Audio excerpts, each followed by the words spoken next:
দুর্গাহাটা ইউনিয়নে যদি সহজ সরল মানুষ 10টা থাকে, তার ভেতরে এই একটা মানুষ যার ভিডিও আপনারা এখন দেখবেন। আসসালামু আলাইকুম। কি খবর চেয়ারম্যান সাহেব? ভালো। বিয়ে শাদী করা লাগবে না? হ্যাঁ হ্যাঁ। কদিন? দুই একের মধ্যে। দুই একের মধ্যে? হ্যাঁ।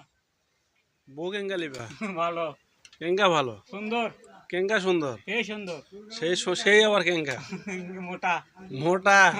তাই? হ্যাঁ। তাহলে তুমি কোন এলাকার চেয়ারম্যান? আমি দুর্গাটার। দুর্গাহাটের চেয়ারম্যান? হ্যাঁ। তাই? তো তোমার ইউনিয়নে কতগুলো ভোটার? করবে না। করবো না? যে তুমি কত ভোটে পাস করছো? এক ভোটে। এক ভোটে? ওই ভোট কেনা দিছে? মানুষে জনগণ। জন এক ভোটে পাস? হ্যাঁ। তাই?